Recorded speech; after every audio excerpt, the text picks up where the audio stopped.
So, welcome to REL West, Joyful Reading at School and Home. My name is Julie Duffield. I'm one of the support folks today.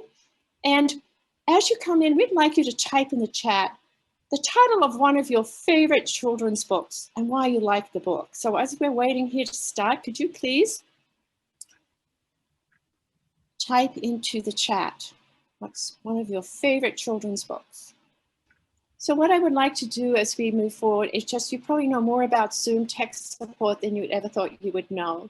But just invite you to keep your microphones muted. If you need a question, please use the chat. We have captioning there. If you would like to use that, you can turn your captioning on. And that will mean that the speakers' voices and text will come up on the screen. And if you have any text support, you can tag my colleague Delphine Kwan. So without further ado, I just want to see if anyone has any questions. And Pam, can you see all the books that are getting shared in the chat right now? One of my favorite, Are You My Mother? That was one of my favorites. Yes, somebody just put the dot. I love that book so much. So many are my favorite books too.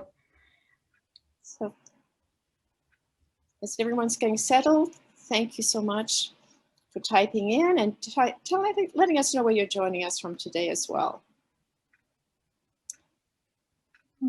Welcome everyone. Thank you for coming and thank you for being so flexible with the last minute Zoom room change. This is, I think, flexibility is the word of the year. We Are Alike, We Are Different was another book that came up, Three Little Pigs. So moving forward, again, we just want to remind you, if you could stay on mute and use the chat to share questions, please feel free to use the closed captioning and turn that on to have the audio today showing up on text on your screen. And I'm handing it over now to Kim Austin to welcome us. Kim, over to you. Thanks, Julie. Welcome everyone from Alaska to Boston to lots of California folks. We're thrilled to see you here today. Thank you for taking time out of your day to learn with us and have some joy with us. I wanted to share a little bit about the Regional Educational Laboratory West. We are one of 10 labs across the United States, and our region is Nevada, Utah, Arizona, and California, but we serve the whole area. We do three things. We do research, we provide technical assistance and support, and we also do dissemination. Great. Well, before we start, actually, we'd love to get a sense of who's in the room. So Delphine, would you be able to post that poll so we could just get a sense of the roles you play in your contexts?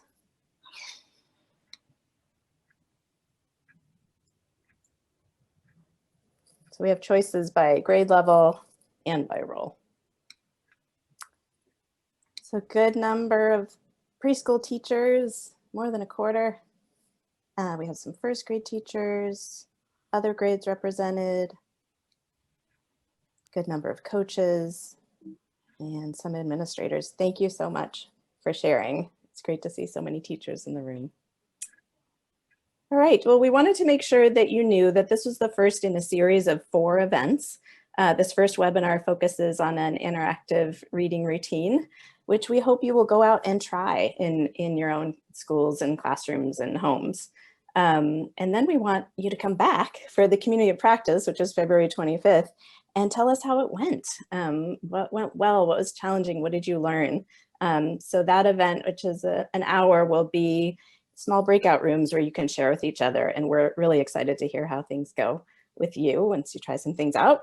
Then we'll have another webinar of this type where we extend our learning into creative expression activities, art, and writing. So still with that core routine as a touchstone, but exploring all the things we can do with it. And then we'll follow that one up with a community of practice as well. So all the links will be sent to you, will be in your email. You don't have to worry about them right now, but we just wanted you to have a sense of the whole flow of things. And Julie, we can go to the next slide.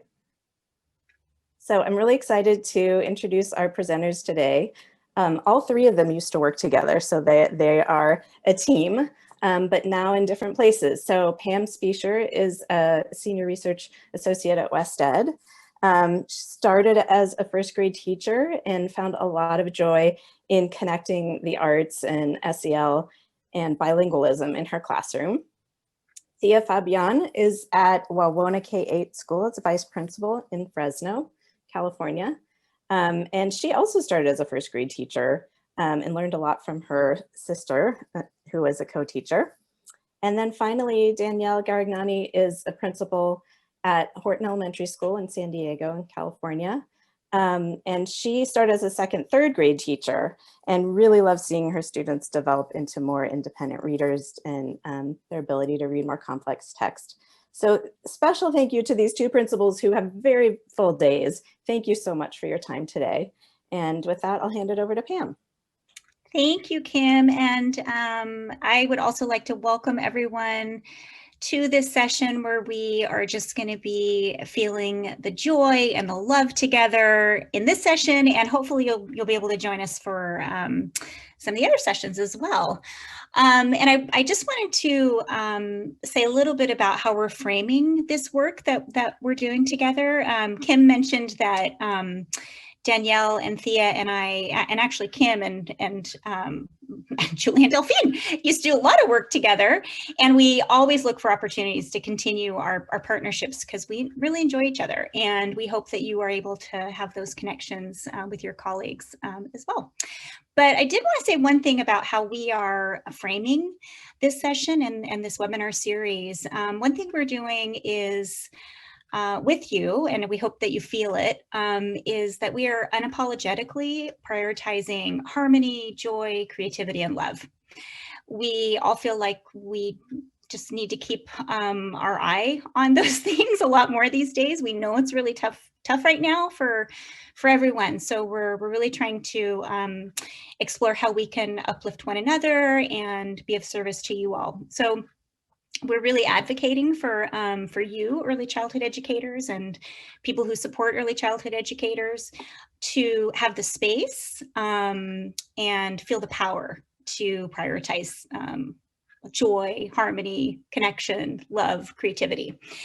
One thing that you'll notice as we move through this session and this work that we're doing together is that we're really integrating a variety of research traditions. So we're integrating research on language and literacy, research on social emotional learning and mental wellness. And we're also integrating all of that with what we know about parent and family engagement, along with research on arts education. So you're going to see that it's we're really trying to pull these things together because we know that that's the complex teaching that early childhood education teachers are doing every day, and as they take a whole child approach to their teaching practice. So what we're going to be talking about today is ways of selecting culturally empowering and language-rich and affirming books to enjoy with our students and our families that we support. We're going to share with you a really practical at school and at home routine for this joyful reading that we're talking about, joyful reading that's very interactive, culturally affirming, and language rich. And we'll be exploring some ideas for supporting parents and families through distance learning. So I'll share a little bit of the nuts and bolts, and then Thea and Danielle will share how they've actually been implementing this work at their schools and just being so creative and expansive with that work. So if we move to the next slide, I just want to briefly let you know some of that research that we're drawing upon. And you can see in very teeny tiny font at the bottom of the slide some of the research that the research citations that we're drawing from. But we're really focusing on 5 evidence-based recommendations. And one, you'll probably hear me say the word joy or joyful or joyfulness a billion times throughout, but one thing we know in early childhood education is that we really do need to prioritize joyfulness, creativity, and play. We learn when we are feeling joyful and relaxed, and when we're engaged in creative processes, and when we are engaging in play and exploring the world. We also know that we are better educators when we are partnering meaningfully with parents, families, and communities. So we've drawn from that line of research. And we also know that we are of much better service to our communities and our children when we are promoting cultural pride and supporting our young children to really sustain the assets that they bring to school, their languages, their cultural assets, their experiential assets. And if we go to the next slide, we also know that immersing young children in lots of different kinds of books is going to help them be better readers, help them understand the world better, and especially when those books are responsive to who they are as people, books that reflect and respect their cultures and languages and communities were of much better service to their language and literacy development and human development. And we also know that when we are integrating the domains of language, in interaction with text, speaking and listening, discussion, writing, different ways of expressing thoughts, we are, this integration is really supporting this higher order thinking and language development at the same time. My background is actually in supporting educational experiences and improving educational outcomes for multilingual children and English learner children. And so you'll be hearing a lot throughout this webinar series about how to promote higher order thinking and language development in tandem. And if we move to the next slide, we're kind of, in this webinar series, we're emphasizing the use of narrative texts, primarily stories, but also other types of narrative texts and as well as poetry and things of that nature. We love informational text, so it's not about not prioritizing informational text. We want to prioritize that too, but we really want to focus on stories and other types of narrative text so that we can really dig in and get better with these types of texts. And we also know from the research that when we have discussions around stories, we are, again, not only promoting oral language development, we're also promoting the development of children's understanding of how print works. And we can, when we integrate writing into the discussion about stories and give children opportunities to express themselves through writing, whether writing for them at the moment is a squiggle or a dot or a letter that represents a word or a whole word, wherever they are, this is going to support their early literacy development. And we also know that discussions around stories really fosters positive interactions between adults and children. So this is on the right hand of the slide, you can see that there's an IES practice guide that we regularly consult in our work. And if you haven't seen it yet, maybe we can post the link in the chat or post it in the Padlet that we've set up, which we'll show you later, so you can easily access it. And if we go to the next slide, I've just kind of like talked a lot about, why we're here today and some of the research that we're drawing upon. So I want to give you a chance to pause and ponder some of the things that I've been talking about.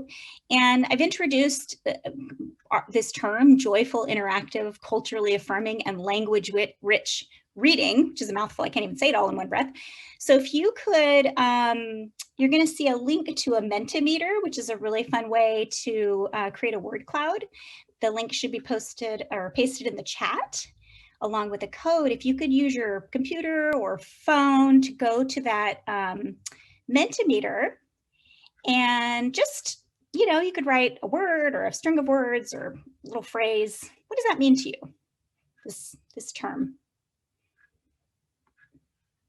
I'm seeing love, connection. I think that was a TV show a long time ago, The Love Connection, right? Representation, inclusive, beautiful. Authentic, identity, wellness. All these beautiful words. Dialogic, meaning, diversity, faith, meaningful, pride, fun. Glad somebody wrote fun. I think that's why a lot of us became early childhood education teachers, because we like to have fun. having fun is our lifeblood. Cultural connectiveness. Thank you. Yes, feel free if you're having trouble getting into the Mentimeter, just type it into the chat. Beautiful. Empathy. Yes, supports relationship. Absolutely. Lovely. Okay. Yeah. Pam, the larger the word, the more times people typed it in, just to let you know. Yes, I love that. I love that we've got some, I mean, I love all the words, and I'm loving seeing the word fun. That's really big, and love and inclusive, happy, connection, diversity. And Julie, I'll just let you know when, because I can't see how many people have responded, but I'll just let me know when it looks like everybody's had a chance. I would give maybe 10 more seconds and then we'll continue. Great. I always want to print these out and post them on my wall. So I'll have to figure out how to do that.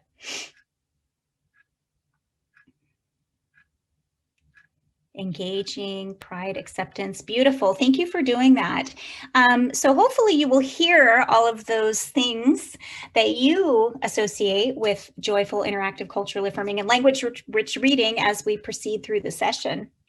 So as we move to the next slide, one of the things that we'd like to do is, now that you've given us your ideas, which we agree with, we just want to unpack what we mean by this big mouthful of a term.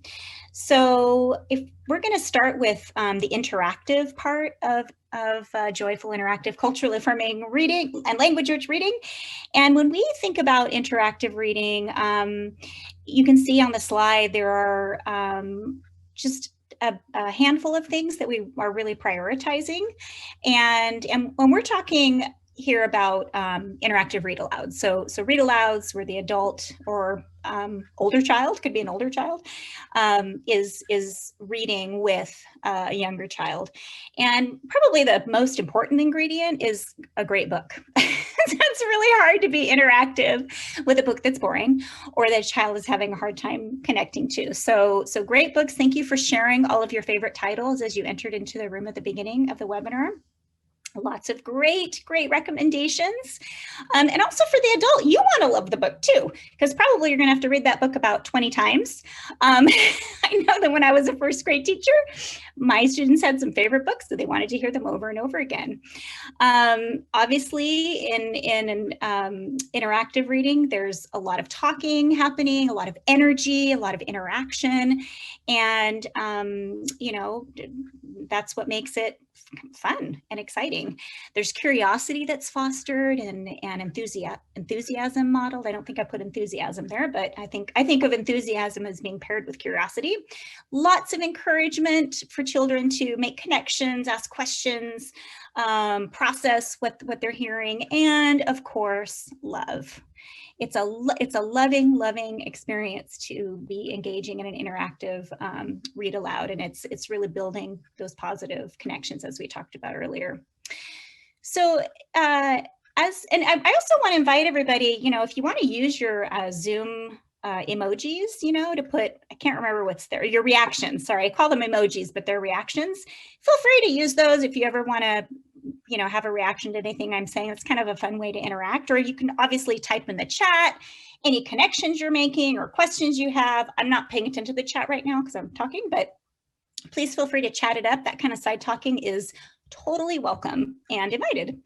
So as we move to the next slide, I just want to spend a moment talking about the dialogic reading, which I know that many of you are well-versed or at least familiar with dialogic reading, but I just wanted to dwell on it a little bit because it's so important in the interactive part of what it is that we're talking about. And in dialogic reading, well, it involves, obviously, you guessed it, a dialogue or discussion with children about the book you're reading with them. And the dialogue really involves, as I've been saying, inviting the children, making a welcoming space for children to ask questions, to get excited, to to explore and appreciate the book more and at a deeper level. And it includes talking about what's happening in the story, and it also includes talking about the characters and making connections with the characters, and talking about the language as well, really stopping to help children understand the beautiful language that's in our books, especially storybooks. And these are types of questions that we could be asking. And again, I'm not going to dwell on this too long. I just want to dwell on it a little bit, but lots of prompting. So asking the child to say something about what's happening on a particular page of the book, or respond to it in some way. And types of questions are open-ended. Actually, open-ended is the type of question that will promote the most amount of discussion. So there's no expected answer or right or wrong answer. It's just like, what do you think about what's happening here? and you know, allowing the children to really use their intellectual assets and discuss them. There's you know, WH questions also, when, you know, obviously we want the child to understand the who, what, when, where, why of the book. There's recall. So you might be asking the child to just recall what just happened, or what happened earlier in the story, which will aid their comprehension. And then beyond those, the prompting, we can obviously expand on what children are saying. So adding more information or asking the child to add more information, and then repeating. And I like to think of repeating as giving the child an opportunity to expand on their thinking, or to recast what they say, and maybe use a little more sophisticated vocabulary that they've already been exposed to prompt them to think about using that language. Those are just a few examples. I'm sure you have many, many other wonderful examples and ideas around dialogic reading, but this is just kind of a refresher. So as we move to the next slide, we just wanted to give you a short video example of what this looks like in practice. So Julie's gonna, I think Julie's gonna play this. Two older boys got on next. CJ watched as they moved on and stood in back. Sure wish I had one of those, he said. These two boys have a type of a music player, and they both have an earphone in their ears. They're listening to music. Nana set down her knitting. What for? You've got the real live thing sitting across from you. Why don't you ask the man if he'll play us a song? CJ didn't have to. The guitar man was already plucking strings and beginning to sing. To feel the magic of music, the blind man whispered, I like to close my eyes. Nana closed hers too. So did CJ and the spotted dog. What does Nana do to help CJ appreciate the world around him? Use the sentence frame, Nana helps CJ appreciate the world around him by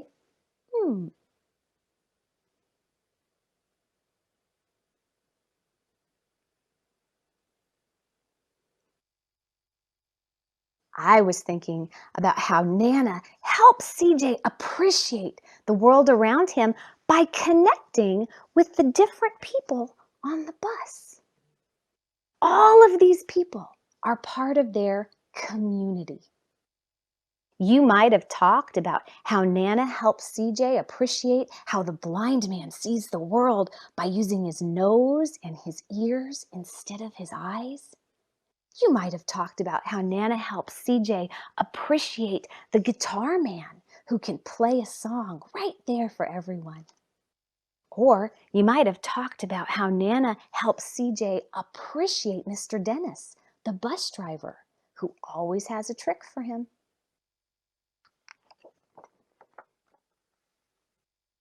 And in the darkness, the rhythm lifted CJ out of the bus, out of the busy city.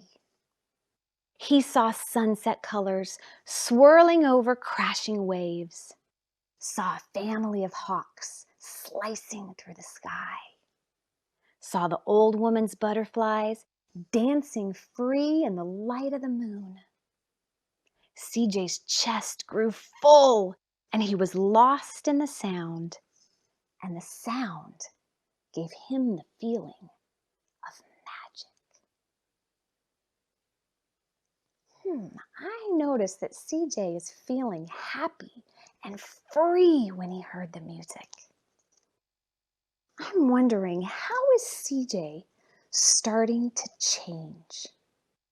How did he feel before? How does he feel now? Would you use the sentence frame, CJ used to feel but now he feels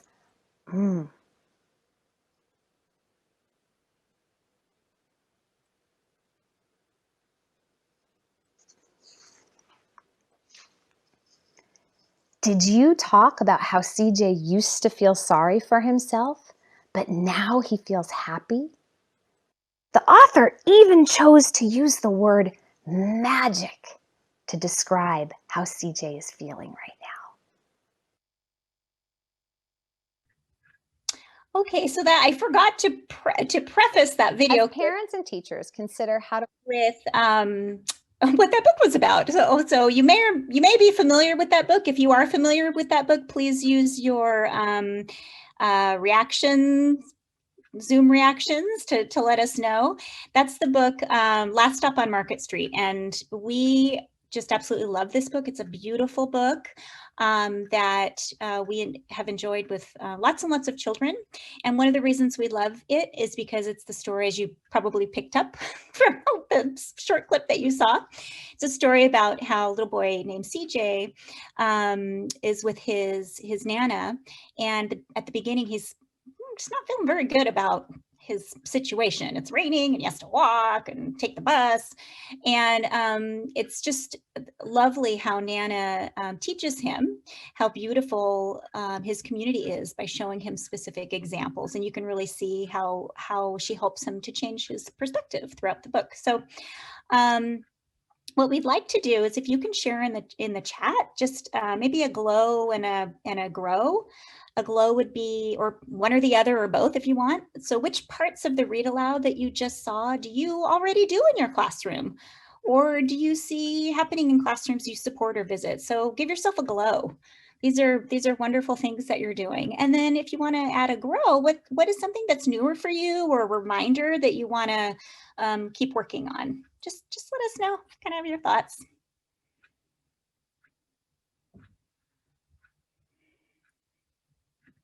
And I am just going to take a peek. Yes, Olga, yes, this is, you'll love this book. And if you can get your hands on it and share it with children you work with, yes, she absolutely loves it. And a grow, I love a grow, is to slow down a little when reading. That's a great reminder to us all to pause and allow children thinking time and time to talk about what we're reading about. That's how we learn deeper and make more connections. Glow, open-ended questions. Great, I'm glad you're asking open-ended questions. Yes, and grow, think time. Think time. It's a toughie. I know that when I taught first grade, I always had to I always had to count in my head. Give our children think time. They need to process.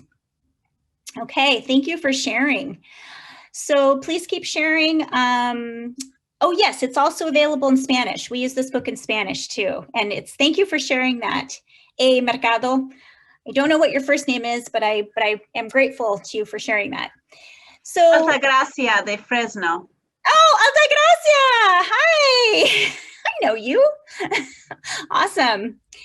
Wonderful. So that was just a little bit on the interactive reading part. And I want to just talk briefly about culturally affirming reading. And we know that we're a little bit out of balance generally in a lot of our classrooms, where most of our books that we're using maybe don't represent the experiences, cultures, languages, backgrounds of the students that we're serving.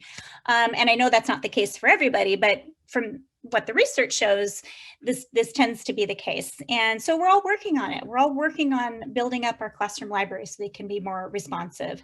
So what we mean by culturally affirming reading is, first of all, it starts with the books. And these are some titles that we like to use. They are representative of the cultures and experiences and languages of our student population. Actually, I should have put some titles in Spanish and other language and Hmong and other languages that we are working with. Okay, so if we move to the next slide, I just wanted to share an example, and this is the example that Thea and Danielle are also going to be talking about. We have started working with this amazing and wonderful book called I Am Every Good Thing, and this is a good example of a book selection that is culturally affirming. The story is representative of many of our children, and the characters are, there's many, oops, my card there. You can just take a look. The characters or the people in the book are representative of a lot of the children that we serve. One of the things that we love about this book is it's all about self-affirmations, and we think that's something that we can be working on a lot more, both adults and children. Like, we need to be affirming our assets a lot more, so it's a good reminder book for that. And the Derek Barnes and Gordon C. James are two Black men who are sharing their love and wisdom in this book so that we can all be lifted up. So as we move to the next slide, and I didn't dwell too much on that. That's a really important topic, but we are going to be talking more about this as we move forward, and Thea and Danielle will talk more too about this. Pam, just a time check. We're at 2:35. Okay, great. I'll wrap my part up really quickly and then move to Danielle. So I'm not going to talk too much about language-rich reading because I have been actually talking about it quite a bit. I can't help myself. But this is something that's really important for us to think about for all of our children because, you know, we're lifelong language learners and we want to really help our children instill in them a curiosity about language and a love of language. So if we move to the next slide, I'll just, this is an example. You saw Annette who did the read aloud in the video. She was actually using 2 of the vocabulary words in her sentence frames that she asked the children to think about in the example. She used the word appreciate and community. Another word that we'd like to focus on in that book is surrounded. So she's explaining what the word means. She's drawing children's attention to beautiful lyrical and figurative language in the book, like the rhythm lifted CJ out of the bus. I mean, and then you just dwell on it. She dwells on it. Let's dwell on that beautiful language. Or watch the world with your ears. Let's all take a moment. Let's close our eyes and think about what that means to watch the world with your ears. So I think early childhood education teachers like you all are really good at this. And this is just an encouragement to continue doing this, or it might be a grow for you. And as we move to the next slide, this is actually an example that a teacher did. Lots of our teachers like to, as they look at their books, they go through and they think, gosh, what words might I highlight for my students? What words might I just briefly explain or act out?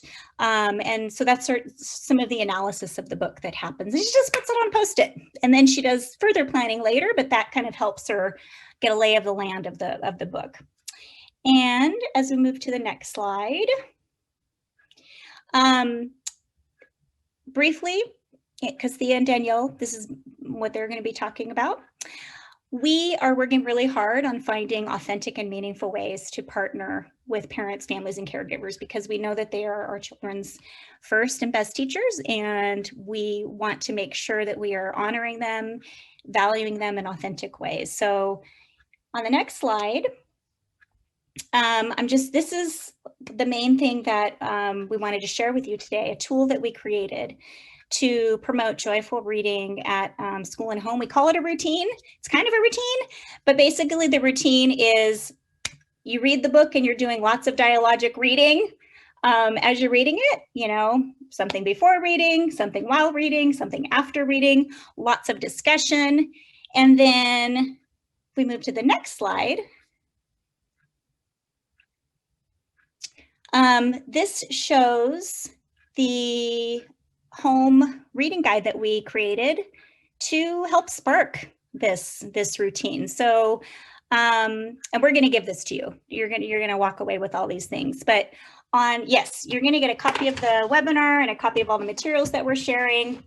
I didn't have a color printer at home, but the front of the card looks like this, and it just gives you a little synopsis of the book and reminders of types of questions you can ask before, during, and after reading.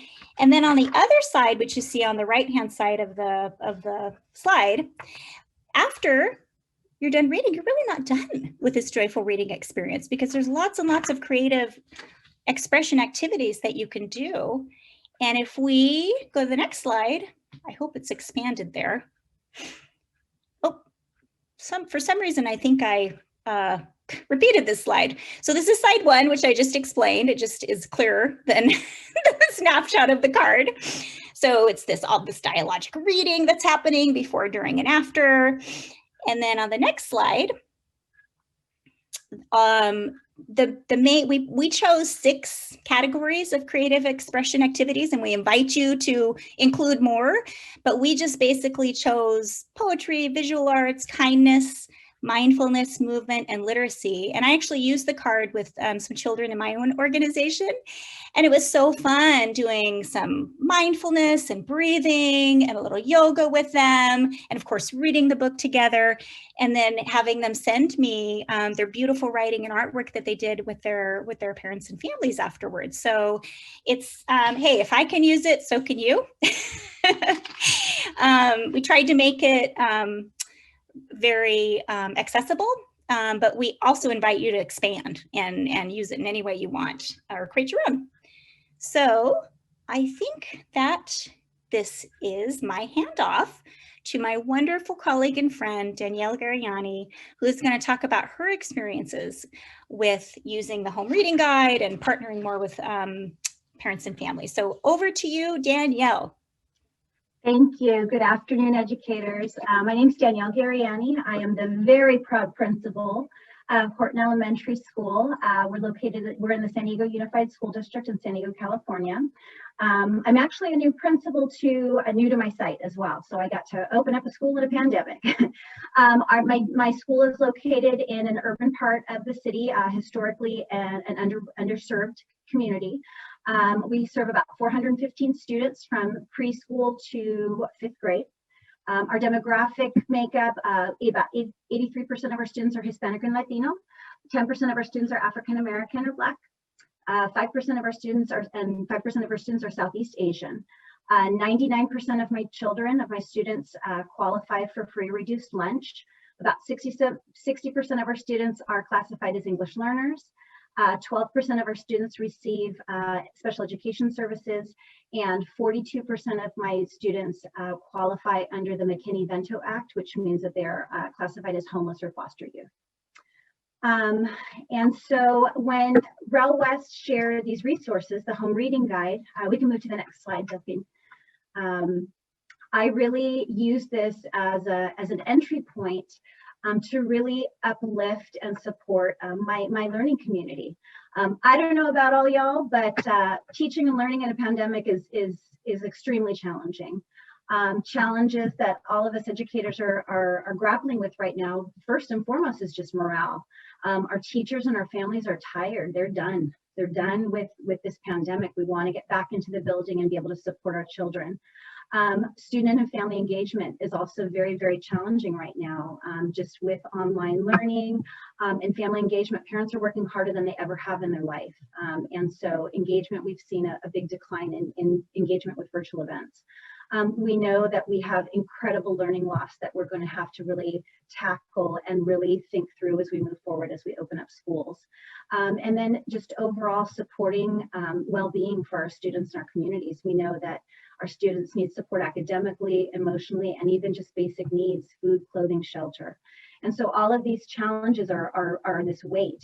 And as I stepped into my new school, I really needed to think through what were some concrete action steps to really uplift and support my teachers and my students and their families. And this reading card and these resources were kind of an entry point. Right away, I began to message just the prioritization of social emotional learning and mental health right now. When we opened up in September, the messaging that I gave to my staff was, right now, we need to reconnect with our children and our families and get at the whole child and really support the social emotional learning. Despite the stress of the learning loss and having to keep up with pacing guides and curriculum, that was really, really important for me and my staff, is to start with that. At the same time, we really wanted to celebrate the diversity of our students and the assets that our students in our community bring to our school. And this work really aligns with some of our district priorities. Our district really stepped up this year, and all schools have a goal for call to action for Black and Brown youth. So this is aligned with that work. Really giving some space and grace to my teachers to really to give them some space with teaching and learning, and to enjoy teaching and learning. I know that we're behind with benchmark. I know that we're behind with our pacing. I know that we've only got, you know, the half day type of program with online learning and synchronous. And so allowing my teachers that flexibility and that breathing room to be able to address the needs of their students, and through joyful interactive reading, that's one way to do it. And then finally, really thinking about how to increase parent outreach and build those partnerships despite our distance right now. And so those were some action steps I really needed to think through. And the reading card and the resources that REL West shared with us really was kind of my entry point. I'm going to pause for a second and really have everybody just think through and reflect and put it into the chat. What's true for you? What is your current reality? I know that I'm not the only school that's going through this right now. So take a minute to respond in the chat if you'd like, what your current reality is, what's true for you, what's challenging for you, what's working well for you.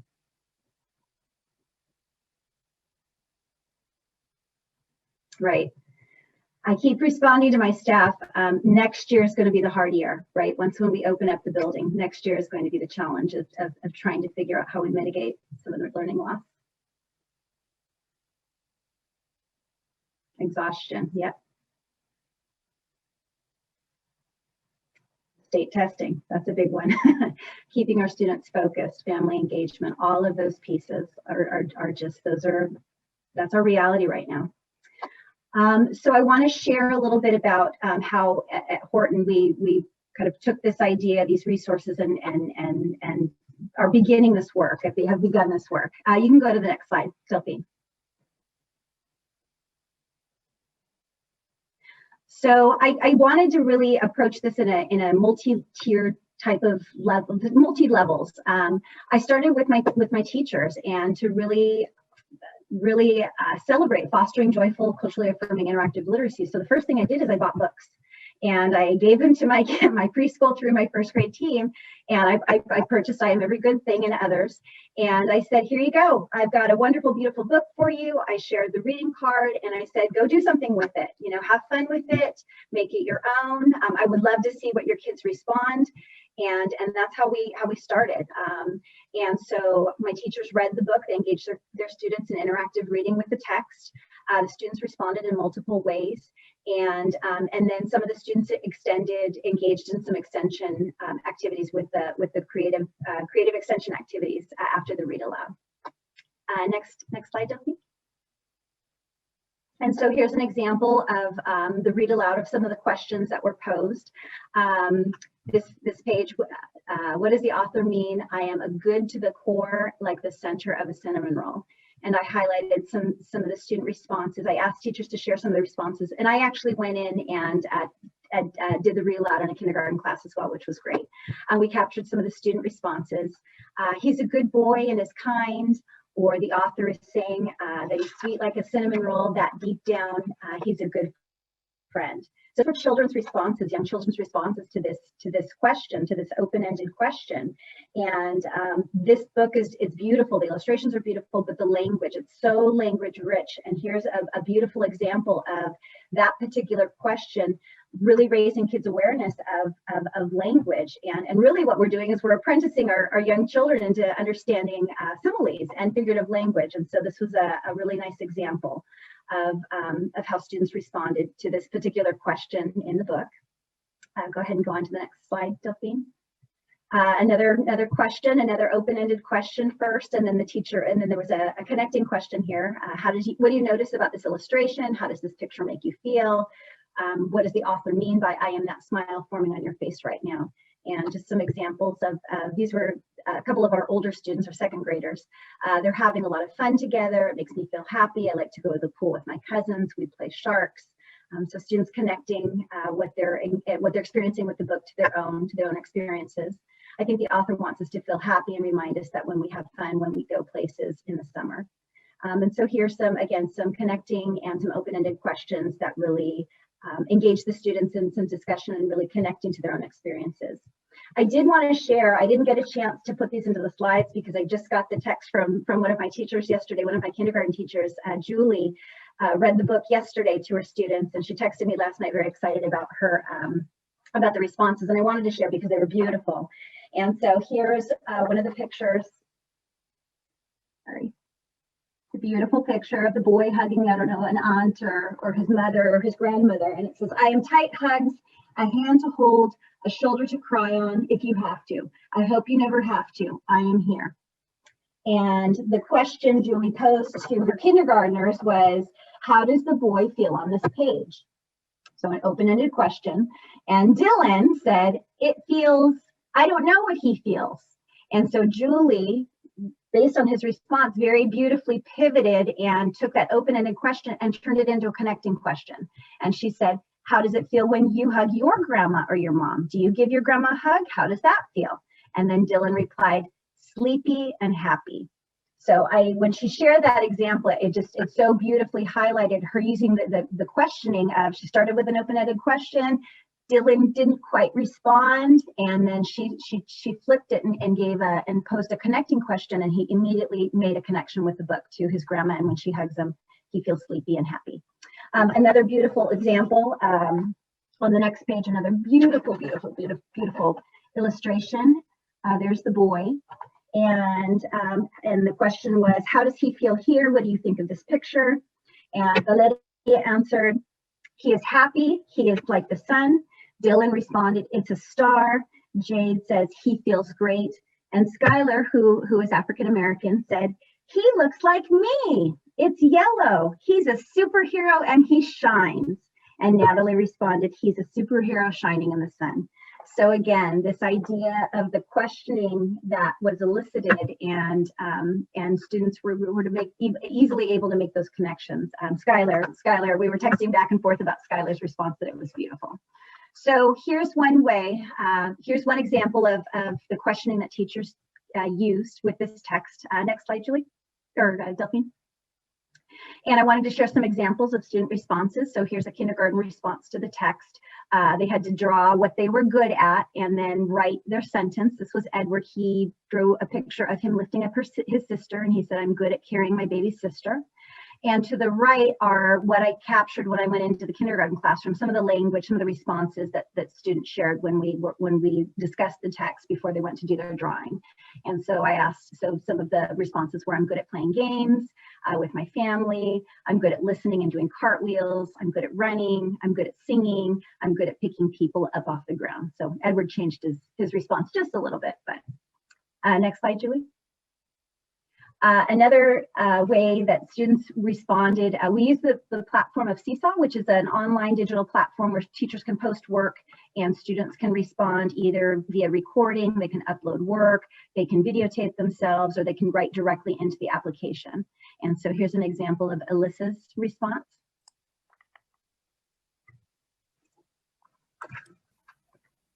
So I'm going to talk about my drawing. My drawing is of me running. and I will, and I want and I want to spell I can run. So Alyssa's oral response to the text. Next slide, Sophie. As I mentioned, we used Seesaw, so here's some of the first grader responses to the text. The teachers read the book and they had to respond. Think about 2 things that you're good at. Adriana said, I am kind, I'm good at math and reading, and illustrated her picture. I'm not sure who that student is. Think about 2 things you're good at. I'm energetic and running and drawing, and illustrated his picture. Next slide. And also, some of our teachers engaged them in creative expression ideas beyond the text. And so here's just a couple of photos, screenshots of students videotaping themselves doing yoga, doing a mindfulness activity of yoga. So, next slide, Julie. In addition, I had mentioned that I wanted to take this approach, take these resources and layer them in multiple ways. And so aside from the classroom, I am very lucky to have support staff on campus. We have a wonderful guidance assistant and counselor who also provides additional support. They push in and support students with SEL classes, social emotional learning lessons, either in whole group or small group. And so a lot of the reading around culturally affirming text are also connected to the work that they're doing. They augment our SEL curriculum. We use second step, and they augment the curriculum with additional texts and really do a great job of connecting some of the themes of the text that they read to their student discussion around positive image, strengths, talents, feelings, identity, family, culture, traditions, perseverance, all of those topics and all of that work that they do around the social emotional aspect. They do a wonderful job of connecting the texts that they read and the themes of the text to those discussions. So that's the second layer. In the image here, you see Mr. Johnson. We do have some appointment-based learning happening right now. And Mr. Johnson works with some of our students. And when he goes in and reads with them or they go in and discuss anything, he pulls out he helps them articulate language and feelings and adjectives, and so he writes them down and they put them on he calls it the feelings tree. So there's Anthony and Mr. Johnson. Next slide, please. And so the third layer, the third approach to using this work is really our family partnerships. As I had mentioned, family engagement has dropped quite a bit and it's difficult. We know that our families are working harder than ever right now. And so we really wanted to find a way to support our families, but also bring them in and bring that joy back to school events and to reading and literacy. And so we host a monthly some type of family night, academic night, and we held a family literacy night where we shared the reading card with families, and we started in a whole group session. And I actually did the read aloud, and I modeled dialogic reading and posing some of the questions. And the children and the students were side by side with everybody in the main room as I modeled, and we took the students through the read aloud of I Am Every Good Thing. After that, students and families went into breakout rooms. There was a K1 room and a second through fifth grade room, and teachers modeled interactive literacy strategies. And this really, really supported our families in just celebrating their students' assets, especially because of the work that we grounded in the text. And in the breakout rooms, they engaged in creative expression activities. Next slide, please. And here's an example of that K1 teacher, Julie, engaging her students in an interactive writing lesson. So they created an I am poem, which is one of the activities on the card. And parents sat side by side, and she modeled coming up with adjectives to describe what they were good at. And they wrote it on a heart, and then they transferred it and moved it into a poem and wrote in sentences. So she engaged them in an interactive interactive writing lesson, and again, families sat side by side and worked with her as she modeled and took the students and the parents through that activity. Next slide. And in the second through fifth grade breakout session, we also did I am poem, and so we generated some affirming character traits or affirming traits. This was generated from students, and then students created their I am poem as well. So these are just some student responses, student examples of Family Literacy Night, the creative expression activities with poems. Next slide. And I finally wanted to share just some of the reaction and some of the response and the feedback that we had from families. This was posted on we use Class Dojo, and just a lot of appreciation, and families were grateful for the opportunity to interact and have such a joyful, positive interaction with their children in a space where we were really augmenting and highlighting their assets. This was all about their children and what they bring to our school, and families were very, very appreciative of that. And so I wanted to share the feedback. So we'll take a pause, and if anybody has questions for me, or please share what you're doing, what are your homeschool connections and partnerships that you have in your context.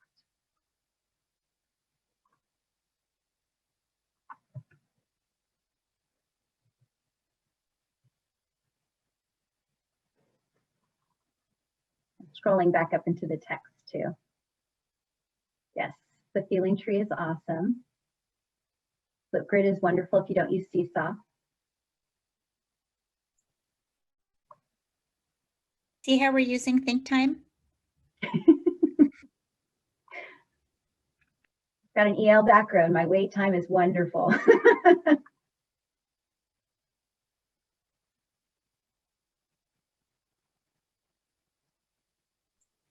There was a question earlier, Danielle, about from a parent who was interested in recommendations on how to read to our children. Most of us just read, this parent says. So could you share a little bit more about how you might work with parents to expand their repertoire?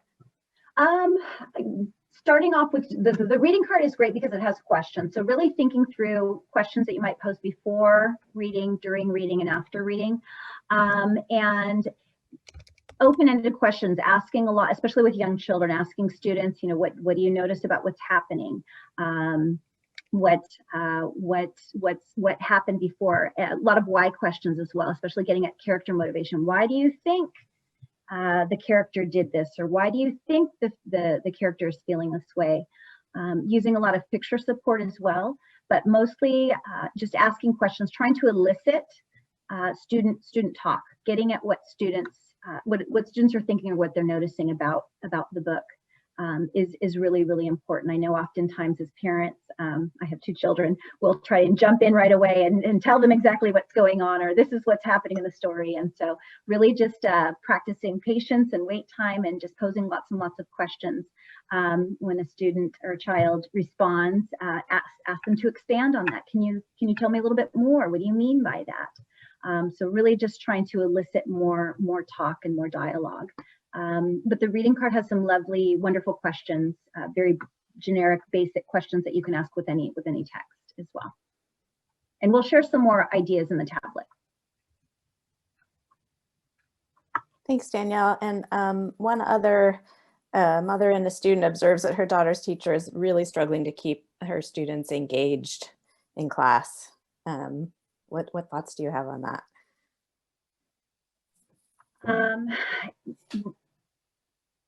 It's hard. Engagement in class is very, very hard, especially with younger students. I sit in a lot of individual education plan meetings, too, IEP meetings, and sitting in front of a computer for 3 hours is difficult. Break time, giving breaks.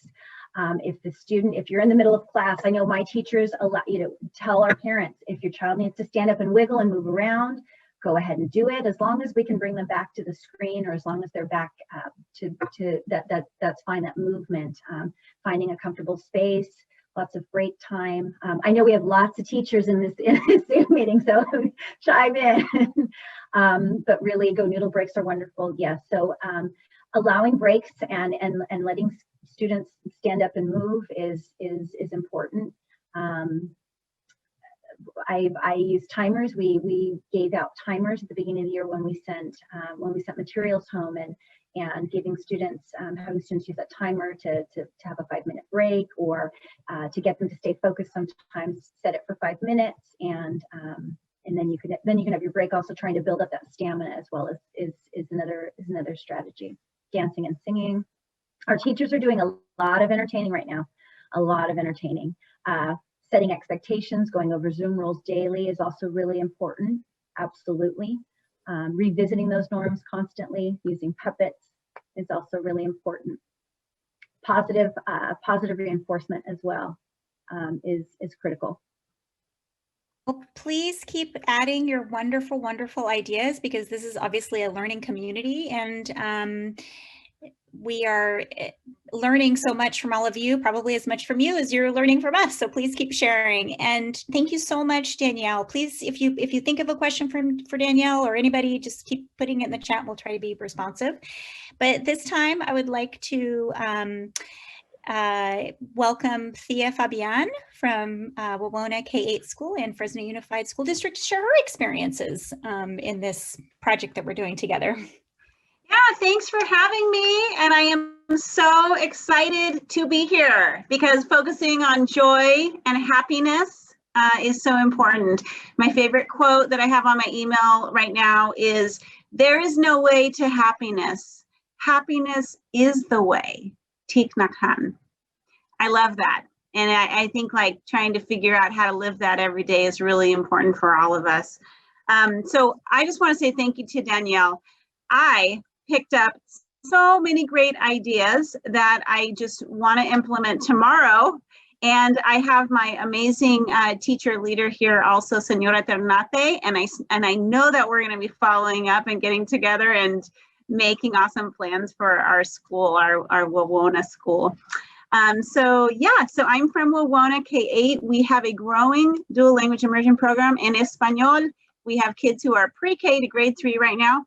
And then we also have standard middle school that is all English. So we kind of have like 2 schools in one, but we're a big loving community, and our demographics are very similar to the ones that Danielle has at Horton School. We have mostly Mexican American and other Latino students at our school. We also have a nice significant population of Black and mixed students, as well as Southeast Asian, and a very small proportion of white students at our school. So we have a big loving mix. We have a really wonderful and robust special education department and programs with a program with students who are facing really deep emotional needs too. And we're very proud of our programming and everything that we try to do together as a family. Okay, so we'll go on to talking about what we're doing with this text. So you know what, at the beginning of the year, we kind of looked at our text and we said, okay, we know what research is telling us that like children of color, when they go through school, the books that they read, they don't really see themselves in those books. They see animals, and they see a lot of white families and white children. I was thinking about like traditional novel studies. A lot of those are based in kind of like white context, white social context, and the experiences of white children and families. Those are not bad to experience. The problem is that if that's like mostly what you experience in school, then, you know, there's room to grow. So we looked at what we were doing and we said, you know, we need to figure out a way to get more books into our classrooms that have that are really focusing on children of color and their families and authentic experiences. Not only that, but what about LGBTQ families and having representation there? What about families with people who have different abilities? Where's the representation there? We know that representation is really, really, really important. Okay, so taking stock. So that's what we did. We looked at what we were doing, and then we identified more books that were going to represent our children and our families better.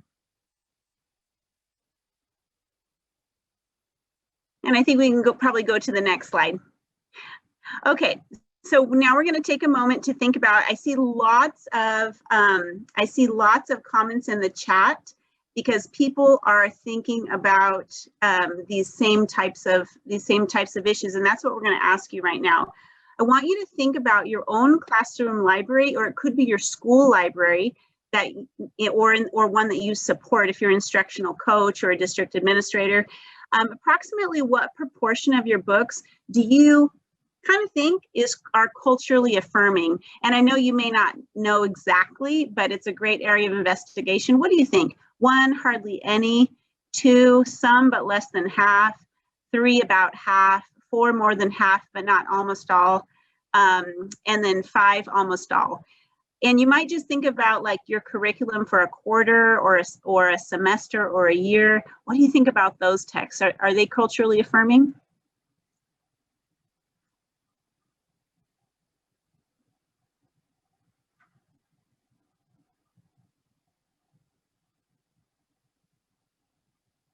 And I have to say, this is kind of what was my starting place too.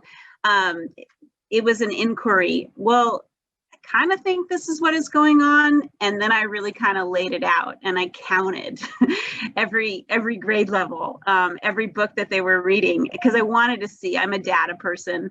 So I just wanted to see what was going on, and I found that there were some gaps. You might think of like, what books show multilingual people? We have 65 languages in our school district. I'm sure you have so many languages in your school district. How are we representing multilingual people in the books that we read? That's a great area of exploration. All right, so I'm seeing that in the poll, most of you are putting some, but probably less than half. And then so you're saying about half, more than a little bit more than half, and then very few of you, just a few, almost all. So it seems like a few people in this group have probably done some work in this area, and probably the rest of us were like on a journey, maybe on a journey of growth in this area. All right, I think we can move forward. Okay, so these are some of the books that we identified, but you know, we're on a journey and it's a collaborative process. So this is just our beginning. We looked at books, and we're thinking about our K-3 program right now, and I'll tell you a little bit later about the middle school.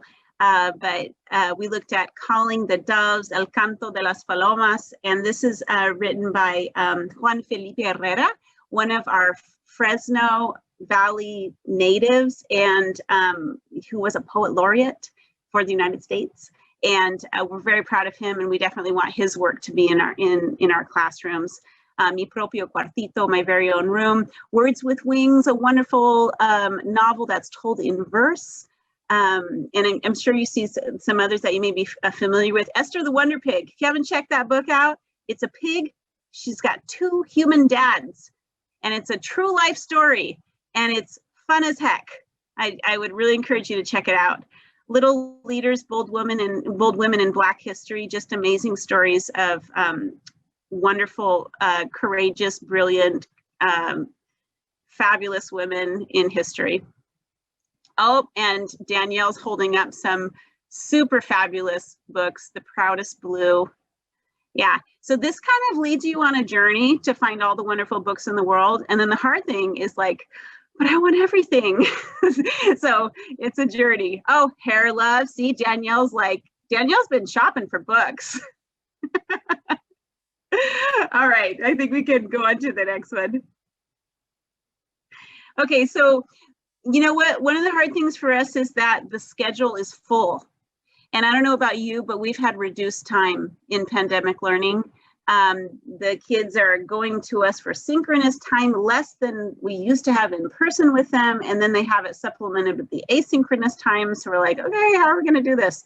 So we do have a focus on our social emotional work in our school district, and we have time for that. And one of the things we said is, what if we focus on books that are culturally affirming, and they also have something to teach in terms of social emotional growth, so that social emotional growth is not disconnected from being culturally affirmed. And it kind of reminds me of like, if you have a social emotional curriculum, but that real people are not in it that look like you and your family, it makes me think, well, maybe we're not going to connect as much as we could. So what we decided to do is that our teachers, who are absolutely amazing, they have done a lot of work over the years in terms of Second Step, Abuelas, and classroom meetings.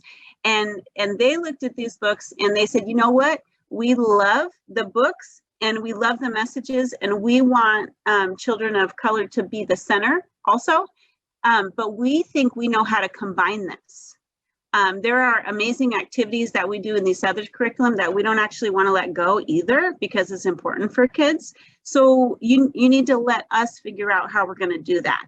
So we're giving the teachers some suggestions so that we don't just leave it all for them to plan as extra work, but it is going to be up to them to figure out how they combine it. And for us, that's really important, because the teachers being able to own their work and really claim that and have it fit with their identity also, and how they combine that in their classroom, that's an important value we have here at Wawona.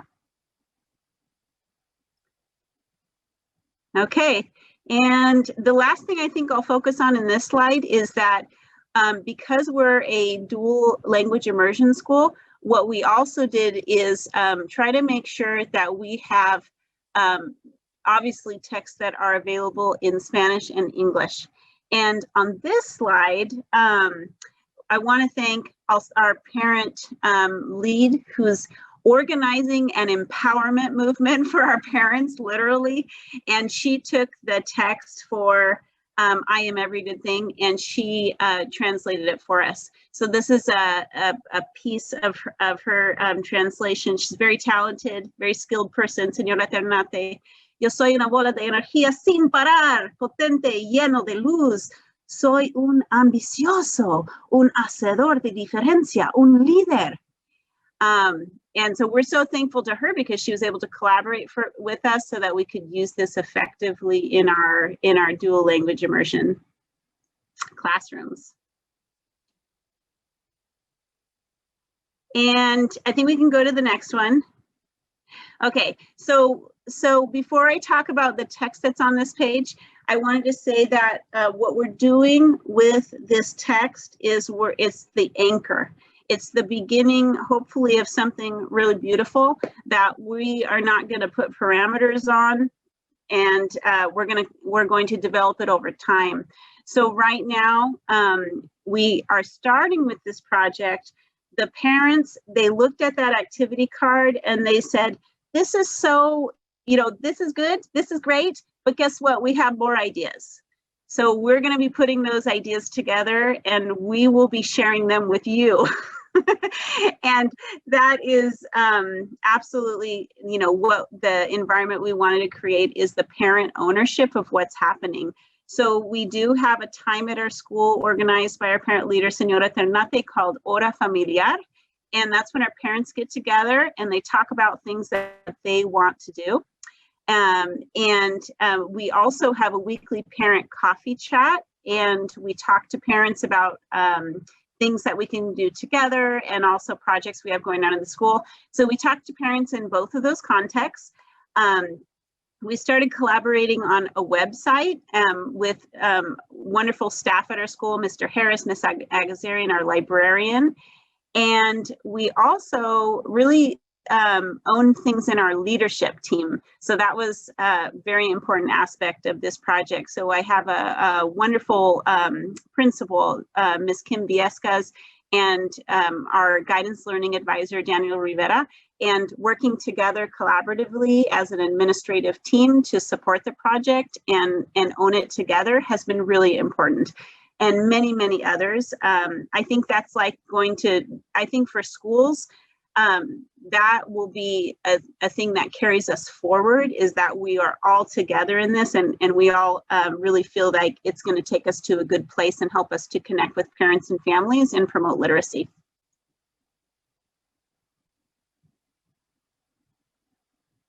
Okay, so currently the plan is we have launched this text. We launched it in our social emotional learning section last Monday, and many teachers will continue with the text for a few weeks because they want to do creative things with the kids and write about it and reread the text.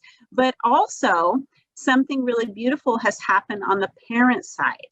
So we had a couple parents make recordings of them reading the text just to share internally in our community, of reading it in Spanish and English. Then the parents said, well, what if we do this regularly? What if we create a space in the school where parents can come and record themselves reading. And then the kids in the school can go to our website and click on that reading and hear other parents reading to them, so that our parents can read to multiple children in our school. And this was, I think, one of the most beautiful ideas that I'm just so excited about. First, we got on it. Lots of people who are knowledgeable about how to do this in our school, like Mr. Harris, he said, yep, we're going to make a space for it. Senora Ternate said, and there's going to be parents who need coaching. So us parents, we're going to coach the parents who need help with this. We're going to set it up. She said, I got coaching from my husband. He helped me. So we need to help other parents so they can do this too. So, so I'm really excited about that idea. And I'm excited about the potential for that, that dream in the sky that we want to create, which is the village sponsoring the success and development of all children. Mr. Nate has always said, we need to help all the kids. This is not about my kid. We want this to be about everybody. So I appreciate that spirit, and I think that's what they're figuring out how to do. So extending to middle school, our ELA teachers leads, they said, just one sec. Our ELA teachers in middle school, they said, hey, we saw this video of this parent reading this book. How is it that we get involved? So we think that this book, they had previously asked about how they get their middle schoolers engaged in analyzing storybooks, you know, maybe thinking about being storybook writers and illustrators in the future. And so they had already asked about that. And we think that this specific book, I Am Every Good Thing, can be read in middle school. And so we're going to move the project to middle school after we do it with the little kids. And then we're going to ask the middle school teachers, you know, in collaboration with the parents, you know, how do we get middle school parents involved? What does joyful reading look like for 12 and 13 and 14-year-olds? Could it mean reading the Sunday comics? Could it mean reading a short piece of explanation of how to create a mod in Minecraft and really talking about that? What is interesting and engaging and affirming for middle school parents and their families?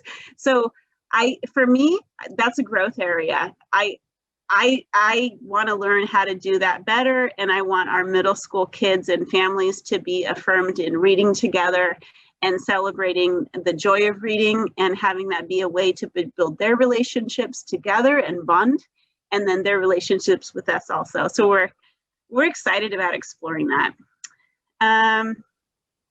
So student work, we don't have anything to show at this moment, but we're going in that direction, and we're excited for the next session, the community of practice, to be able to share some of that in our small groups. And then definitely the videos are starting to be produced. We're excited about that.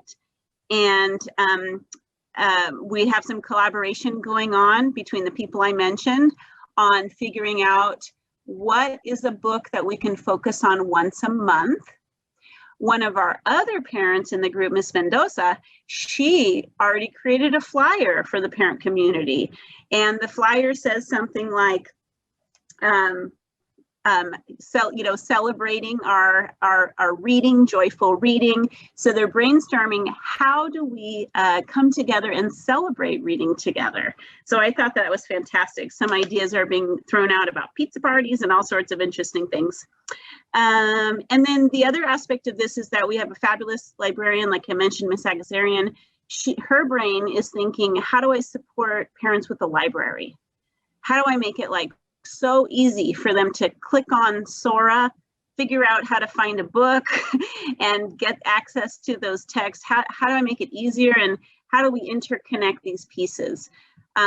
So basically, we're using the joyful reading as a banner for us to figure out how to interconnect a lot of pieces.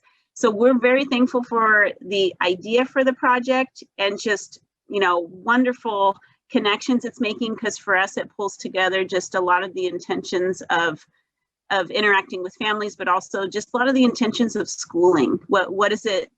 Who are the kids that we want to see walking out of our doors at the end of 8th grade? And thank you for these comments. I've been looking at them with my side eye, and I see that people are sharing their own ideas, and then they're saying, gosh, this is giving me great ideas too. And I think that's the purpose of all the sharing. Thank you, Thea. As always, just so inspiring, both you and Danielle. And I think we might have just maybe like a minute if you see a question, or if somebody wants to pose a question really quickly. Lots of great sharing happening in the chat. Thank you.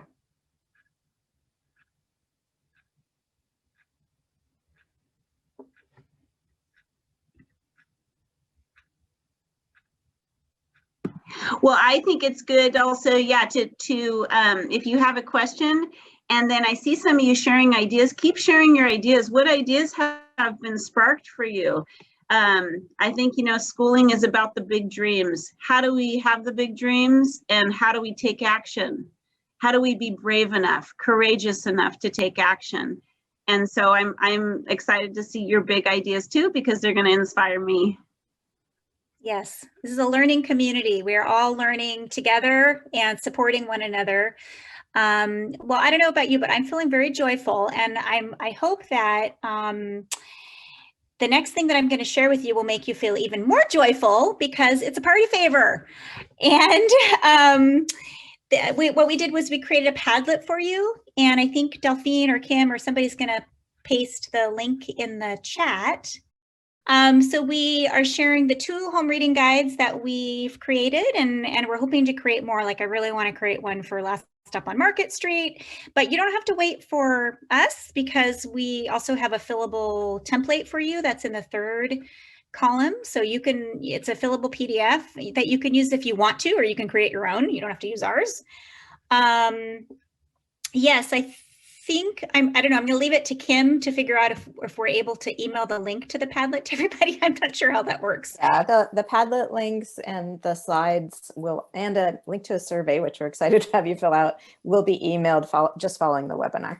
Great, thank you. And some people were asking for the PowerPoint presentation slides. We also, lots of people were asking for book lists. So we included and if you scroll down the Padlet, I don't know if hopefully, if you're not familiar, it's pretty intuitive, but you just kind of have to do some experimenting, scrolling up and to the side. But we've got some diversity book audits resources if you want to do that. We have the video that we shared earlier. And to the left a little bit, I think there was some people were asking about some preschool resources. So we added some creative expression ideas for preschool and toddlers and early grades. We added some yoga, meditation, and mindfulness for kids resources for you. And we also have a joyful reading community of practice link, because if we could go back to the slide deck, Julie, sorry, I know it's like bouncing around to different things. I just wanted to preview really quickly. We hope that many of you will be able to join us in the community of practice. The community of practice is really a place for, it's not like so much presenting like we're doing in the webinars, but the community of practice is where we have a chance to get into smaller breakout rooms and share how we've been trying out these ideas and ask questions and things like that. So Julie, I'm not sure if you can share the PowerPoint again. I think it might have the dates or the community of practice information. Well, I'll just keep explaining. If you're able to join us for the community of practice, we're just asking that you try some of these ideas out. You can try it out with these home reading guides that we explained. Try out some of the ideas that Danielle and Thea have been talking about. And Julie, I'm not sure if you can hear me. Oh, there you go. Okay, great. Oh, okay. So the community of practice is going to be February 25th from 2 to 3. It's just an hour for the community of practice because we'll be like I said, it's a lot of small breakout rooms. You get lots of chances to talk and explore ideas. It's a very safe community, loving, joyful. You don't have to be an early childhood educator. Maybe you're a parent leader. Maybe you're somebody who supports early childhood educators like Danielle and Thea are doing. Or somebody who works at a county office or even state level. So we only ask that you try some things out in whatever your role is, your context, and come back and talk and share. And then, so we are going to ask you to use that Padlet to just tell us what you did. And if you can include like an artifact, like a sample of something, please do that too. Okay, so if we can go to the next slide. Yeah, so in that first Padlet that I showed you, there's a link where you can get to that Padlet where you can share your reflection and your artifacts. And I did a couple of samples because I actually did use the card myself in my own context. And I have to go out seeking young children to do fun stuff with. And I thankfully, children in my organization were willing to play. So you can see samples, so you're not kind of left to your own devices, or you can do something completely creative in your reflection. And if we go to the next slide, yeah, who doesn't love Mr. Rogers? So I just, every time I think about joyful reading or joyful connections and love, I just think of Mr. Rogers, and he says, everyone longs to be loved. And the greatest thing we can do is to let people know that they are loved and capable of loving. And hopefully that is the type of experience you've had today, the type of experience that you will feel empowered to continue engaging in whatever context that you're in. And I want to thank Danielle and Thea and Kim and Julian, Delphine and Lori and everybody else who helped us today in this community. And I think the last thing might be a survey. I think the next slide. Next slide is check your email. Oh, check your email. That's very important. Lots of goodies coming. A survey link. We really value your feedback.